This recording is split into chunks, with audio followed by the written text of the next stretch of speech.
তোমরা সবাই একটা করে লিচু নাও, লিচু এই নাও লিচু। আরে এটাকে তো রেখে দি।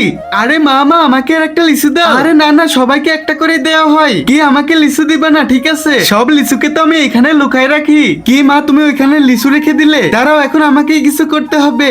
আরে দিদি দেখো, আমার লিচু তো তোমার লিচুর থেকে অনেক বড়। আমি এটাকে অনেক মজা করে খাবো। হ্যাঁ আমারও তো লিচু আছে, আমি এটাকে অনেক মজা করে খাবো। ঠিক আছে দিদি, তুমি খাও তোমারটা, আমি আমারটা খাই। আরে আমারটা তো খাওয়া শেষ, থাকো আমি একটু বাইরে যাব। আরে রাজু তো দেখতেছে না, যাই আমি যেই ফন্দিটা এড়েছি সেটা এখনই সেরে ফেলে দি। আশেপাশে তো কেউ নেই, আর মা তো কাজ করতেছে। এটাই সময়, আমাকে চুপি চুপি যেতে হবে। এই তো আমি পেয়ে গিয়েছি, এটাকে এখন আমি অনেক মজা করে খাবো। তুমি যদি তোমার মা বাবাকে ভালোবেসে থাকো তাহলে ভিডিওটাতে একটা লাইক করো এবং চ্যানেলটাকে সাবস্ক্রাইব করো। আর যদি লাইক সাবস্ক্রাইব না করো তাহলে বুঝে নেবো তুমি তোমার মা বাবাকে ভালোবাসো না। ইয়ে কি আনন্দ, এটাকে তো আমি নিজে খেয়ে ফেলে দিব। আবে ইয়ার, এর ভিতরে লিচু কোথায় গেল? আরে মিনা, আরে মা তুমি। আরে মা আমি তো আর এরকম করব না।